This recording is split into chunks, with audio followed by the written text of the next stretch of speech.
Hello everyone, welcome back to my video again. In today's video, I'll teach you some useful phrases and sentences that you can use to work in hotels or guest houses as a receptionist. And it's based on my personal experience as I used to work as a receptionist in 4 different hotels in หลวงพระบางโอเคสบายดีเนาะทุกคนสำหรับมื้อนี้ข้าพเจ้าจะมาส่วนประโยคและกะวลีจำนวนหนึ่งนี่ที่เราสามารถใช้ในการเฮ็ดเวียกอยู่ตามเรือนพักหรือโรงแรมต่างๆซึ่งอันนี้ข้าพเจ้าจะเอามาจากประสบการณ์ส่วนตัวนะจากที่ผ่านมาเคยเฮ็ดเวียกอยู่ตามโรงแรมเนาะ Alright, without further ado, let's jump right in. First เนาะก่อนอื่นเมื่อ when guests come for check-in เวลาที่แขกมาเช็คอินเขาจะต้องต้อนรับแขกเขาทักทายแขกเนาะตามส่วงของมือเนาะคืออาจจะกล่าวว่า good morning สบายดีตอนเช้า good afternoon สบายดีตอนช่วยแล้วก็ good evening สบายดีตอนแลงหรือสบายดีตอนค่ำbut most of the time เนาะส่วนหลายเวลาแขกมาเช็คอินท่านจะแม่นหลังจาก 12 โมงโอเค standard check-in time ก็คือส่วนหลายตามโรงแรมใหญ่ๆนะครับเจ้าจะแม่น 12 โมงไปจึงเช็คอินได้แต่ถ้าว่าแขกข้อห้องเนาะแล้วถ้าเขามีห้องให้แขกเขาก็บางทีบางโรงแรมก็อาจจะอนุญาตให้แขกเช็คอินก่อน 12 โมงแล้วแต่สำหรับบางโรงแรมก็1 โมงหรือว่า 2 โมงเนาะโอเคเนาะก็คือเราจะออกไปต้อนรับแขกอยู่หน้าโรงแรมโดยการกล่าวว่าตัวอย่างก็ถ้าว่าแขกมาตอนช่วยนะก็ว่าสบายดี good afternoon welcome to เนาะยินดีต้อนรับสู่แล้วก็ตามด้วยชื่อของโรงแรมตัวอย่างgood afternoon welcome to สบายดี hotel สบายดีตอนช่วยเนาะยินดีต้อนรับเข้ามาสู่โรงแรมสบายดีแล้วหลังจากที่เรากล่าวต้อนรับแขกอาจจะถามแขกว่า how was your trip หรือว่า how was your flight how was your flight ก็คือเที่ยวบินที่เจ้านั่งมาเป็นอะไรแต่ถ้าเราบ่แน่ใจว่าแขกขี่ยนต์มาหรือว่าขี่รถมาก็ใช้คำว่า trip แทนเนาะที่แปลว่าการเดินทางเนาะ how was your trip หมายความว่าการเดินทางของเจ้าเป็นอะไรแล้วต่อไปอาจจะถามแขกว่า is this your first time here is this your first time here หมายความว่านี้เป็นครั้งแรกของเจ้าบ่ที่มาที่นี้เนาะแล้วหลังจากนั้นเราก็จะเชิญแขกนั่งโอเค please have a seat please have a seat หมายความว่าเชิญนั่งเลยเด้อแล้วง่ายนะกันถ้าเป็นโรงแรมระดับ3 ดาว5 ดาวขึ้นไปเนาะแล้วเขาจะมีเวลาแขกมาเช็คอินเขาจะมีการเสิร์ฟจะเป็นน้ำบางทีอาจจะเป็นน้ำมากมายเนาะแล้วก็จะมีพร้อมกับผ้าเย็นเนาะ okay we usually serve water or some juice or refreshing towel ตัวอย่างเวลาไปเสิร์ฟก็สามารถว่าhere's water and refreshing towel หรือว่ากระทะเป็นน้ำมากมายก็ here's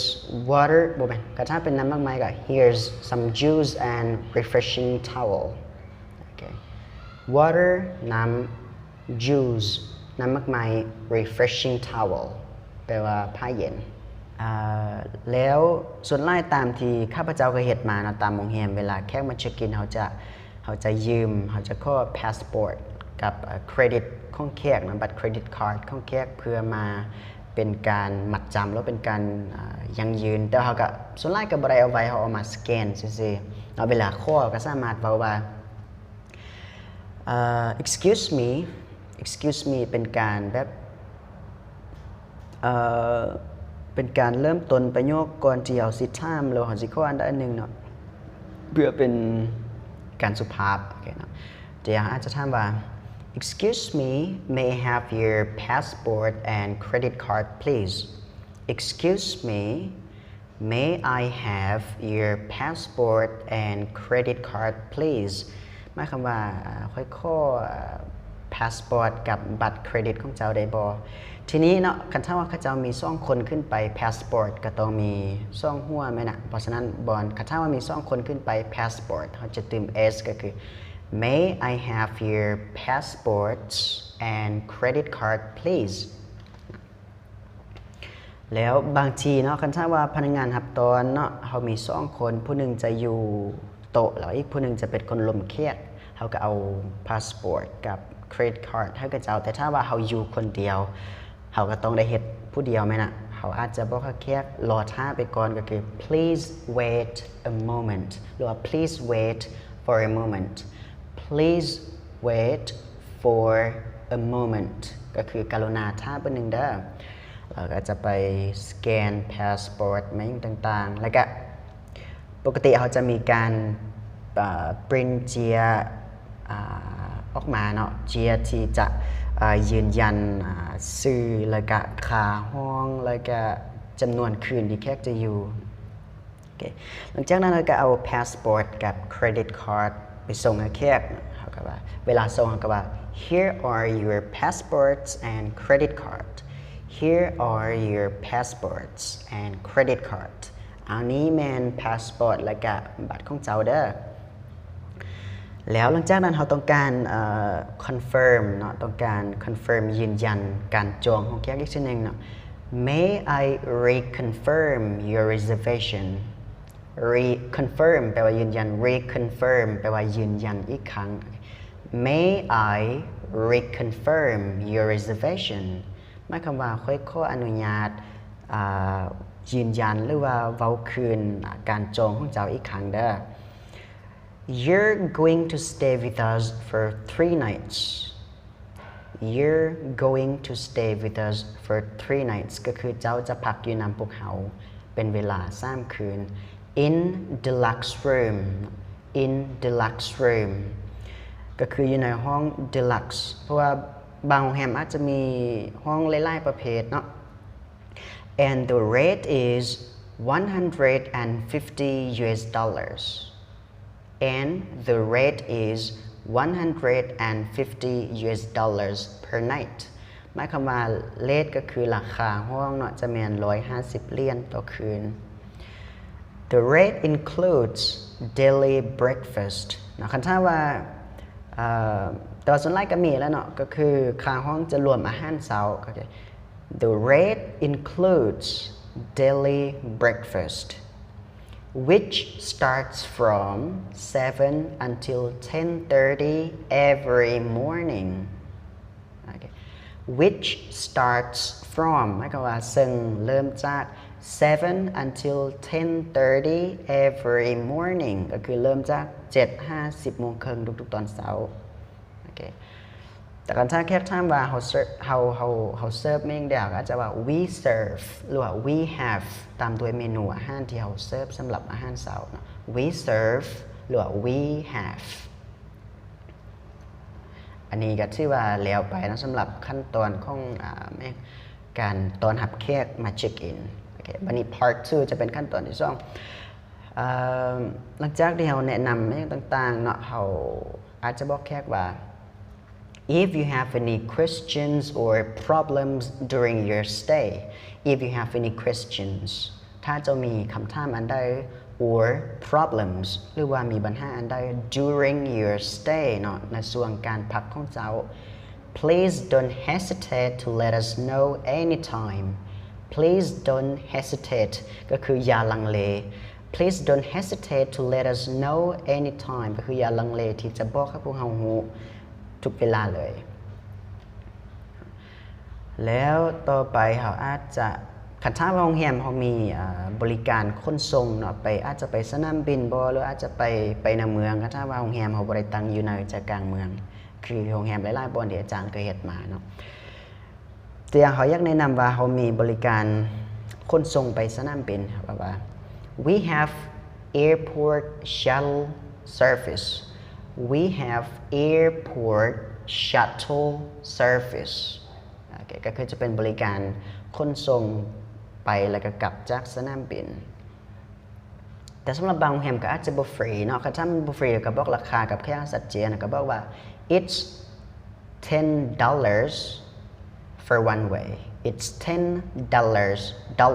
for one way ก็คือ10เหรียญต่อ1เที่ยวแล้วคันถ้าว่าเขาจะบอกว่าไปกลับ15เหรียญ it's $15 for round trip ก็คือเป็นเที่ยวไปกลับโอเค it's $10 for one way 1เที่ยว10เหรียญ and it's $15 for round trip แต่ถ้าว่าไปกลับ15เหรียญแล้วก็คันถ้าเขามีบริการไปส่งแขกอยู่ในเมืองเนาะก็บอกว่า we have shuttle service to the town we have shuttle service to the town ก็คือจะมีบริการขนส่งไปอยู่ในเมืองเบิ่งเพราะว่าอาจารย์จดไว้อยู่ในคอมพิวเตอร์เนาะครับอาจารย์จดไว้ในคอมพิวเตอร์แม่นอยู่เอามาจากประสบการณ์เดียวเคยเห็นแต่บางทีอาจจะลืมบางควรสิเว้าไม่ยังแดต่อไปเนาะแล้วก็ปกติเนาะบริการขนส่งแขกไปในเมืองท่านมันก็จะมีเวลาจำกัดของมันคือกัน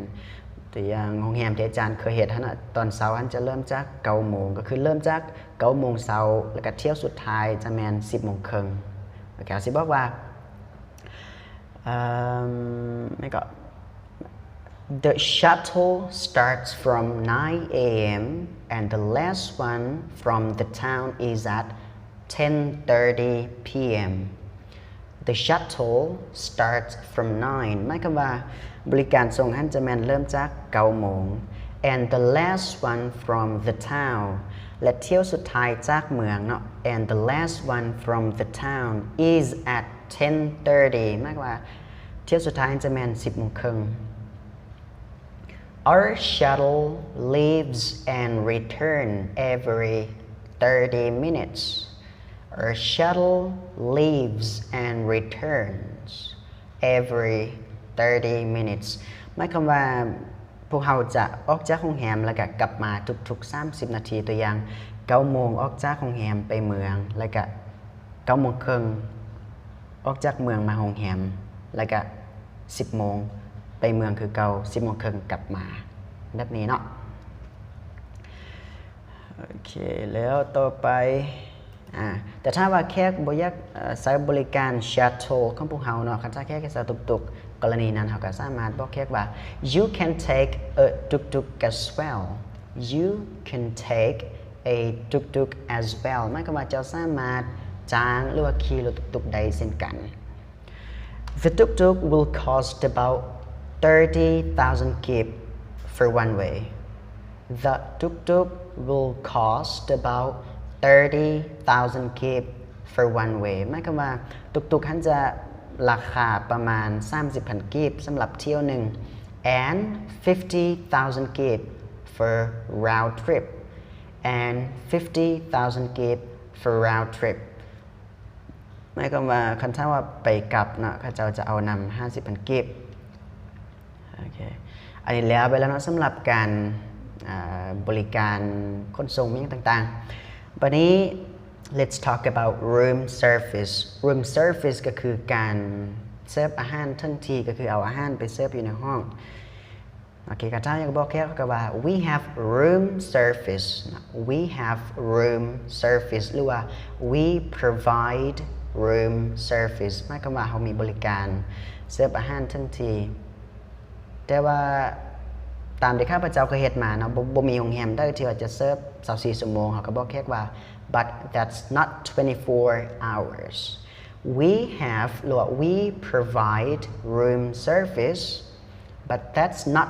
24 hours พวกเรามีบริการเสิร์ฟทั้งห้องแต่ว่าบ่แม่น24 ชั่วโมงแค่ก็จะอาจจะฮู้เนาะว่าจากโมงจักโมงเขาก็บอกแค่ว่า we start taking orders ก็คือเขาเริ่มหับorder เริ่มหับสั่งอาหาร we start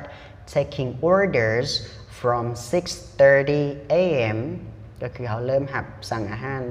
จาก6 โมงครึ่ง and the last order is at 9:30 p.m. and the last order is at 9:30 p.m. หมายความว่าเขาจะหับออเดอร์สุดท้ายจะเป็น9 โมงครึ่งโอเค อาจารย์สิเบาคือนิดนึง we start taking orders from 6:30 a.m. and the last order is at 9:30 p.m. for room service โอเคน่าจะหมดนะสำหรับ room service แล้วต่อมาเวลาแค่มีปัญหาเนี่ยก็เจ้าก็สามารถโทรมาได้เนาะหน้าฟอนส่วนไล่เบอร์ของหน้าฟอนนั้นจะเป็นเลขศูนย์เฮ็ดมา4บนเลขศูนย์คือกันหมดโอเคก็บอกแค่ว่า you can dial แปลว่ากดปุ่มเนาะ you can dial 0 to call our reception 24 hours you can dial 0 to call our reception 24 hours ก็คือเจ้าสามารถกดเลขศูนย์เนาะเพื่อโทรหาหน้าฟอนของพวกเรา24ชั่วโมงตลอด24ชั่วโมงโอเคแล้วบางโรงแรมเนาะพออยู่โรงพยาบาลส่วนใหญ่จะเป็นสไตล์แบบเวลาแขกไปห้องครั้งที่มีเขาจะพาแขกไปบ่คือตามตัวเมืองใหญ่เนาะที่มีหลายๆซันกับเจ้าส่วนใหญ่ก็มีแต่เอากระแจแขกบอกว่าแขกอยู่ห้องได้แล้วก็บอกว่าลิฟต์อยู่ทางได้แขกขึ้นไปเองแล้วก็จะมีเบลบอยก็คือคนที่ยกกระเป๋าเนาะเบลบอยจะเอากระเป๋าไปให้ตามหลังแต่ว่าทีนี้เนาะโรงพยาบาลส่วนหลายเขาจะพาแขกไปห้องเป็นครั้งจำเอ็ดเนาะเวลาเขาสิพาแขกไปเขาก็สามารถบอกว่า I will take you to your room หรือว่า I will escort you to your room okay. I will take you to your room หรือว่า I will escort you to your room แล้วในเวลาที่เราพาแขกไปในห้องก็จะไปผ่านร้านอาหารไปผ่านบาร์ไปผ่านอันหนึ่งที่ว่ามันน่าสนใจก็สามารถแนะนำแขกเพิ่มเติมตัวอย่างไก่ร้านอาหารนะก็ว่า and here is our restaurant here is our restaurant นี่แม่นร้านอาหารของพวกเรา where we serves breakfast เนาะบนที่เราเสิร์ฟอาหารเช้าหรือว่าเราสิ upsell lunch กับ dinner ก็ได้เนาะก็ว่าwe also serve lunch and dinner พวกเราก็ยังเสิร์ฟอาหารช่วยกับอาหารค่ำคือกัน if you would like to have lunch or dinner with us ถ้าเจ้าต้องการกินข้าวช่วยหรือกินข้าวแลงกับพวกเรา please book in advance กรุณาจองล่วงหน้า you can come directly to the restaurant จะสามารถมาสั่งโดยตรงกับอาหาร or you can call the reception หรือว่าจะสามารถโทรหาหน้าฟอนได้แล้วเวลาไปหอสระลอยน้ำเขาก็บอกว่า here is our swimming pool นี่มันสระลอยน้ำของพวกเรากายบาร์ก็ here is our bar นี่มันหารกินดื่มของพวกเราจะเป็นการดีเนาะถ้าเขาบอกเวลาเริ่มเปิดแล้วก็เวลาปิดของบาร์พร้อม it's better to tell them โอเคมียังเติม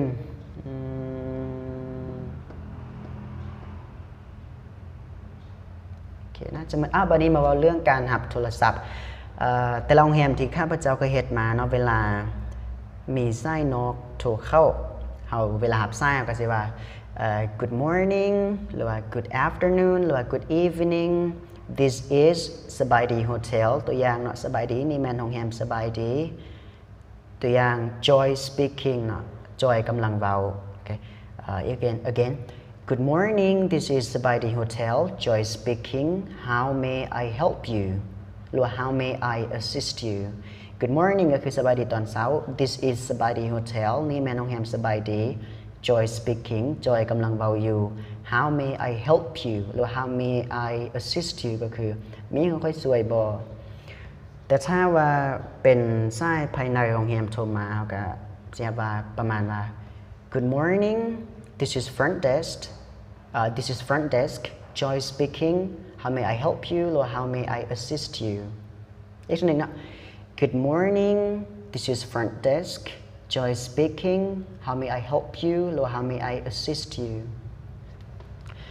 ส่วนไล่เนาะไส้จากข้างนอกกับไส้ภายในโรงแรมเสียงมันจะต่างกันก็คือมันจะมีเสียงสั้นและก็เสียงยาว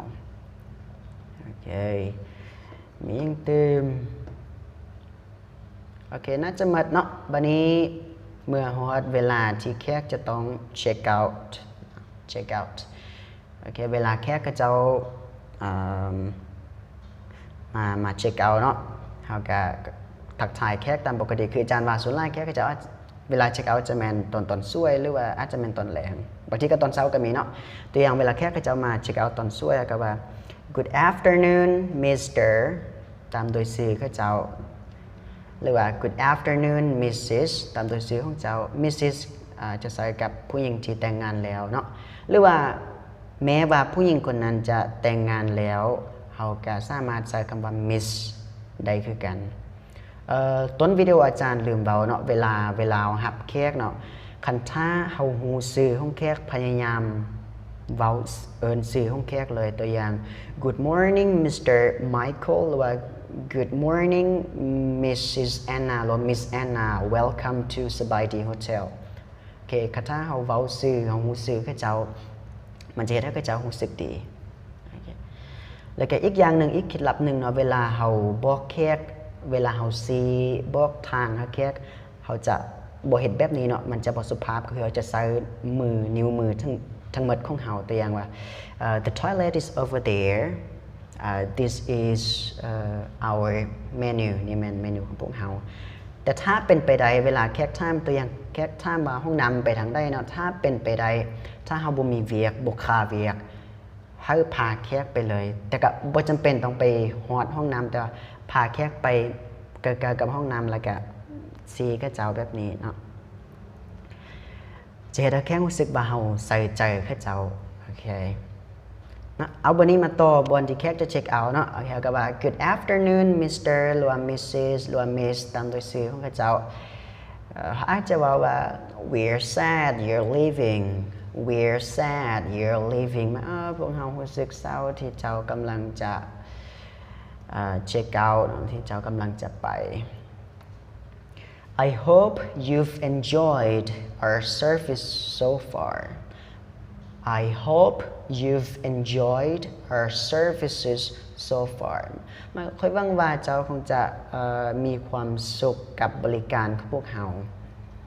เราจะถามแขกว่า Did you enjoy your stay Did you enjoy your stay หมายความว่าเจ้ามีความสุขกับการพักของเจ้าบ่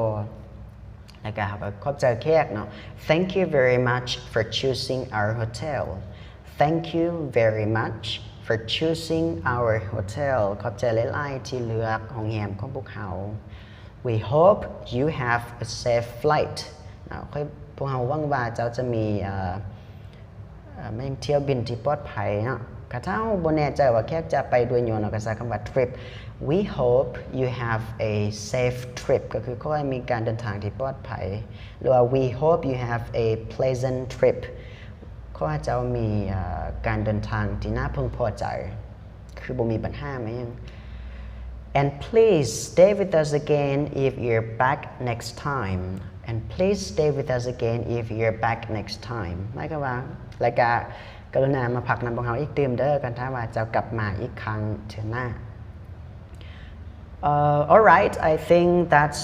pretty much it for today's lesson น่าจะหมดสำคัญเนาะ So if you like this video กันถ้าคิดว่ามันดีนะกันถ้ามาก็อย่าลืม like and share it to other people as well maybe they're looking for something like this for themselves maybe they're looking for good sentences and phrases to talk with their clients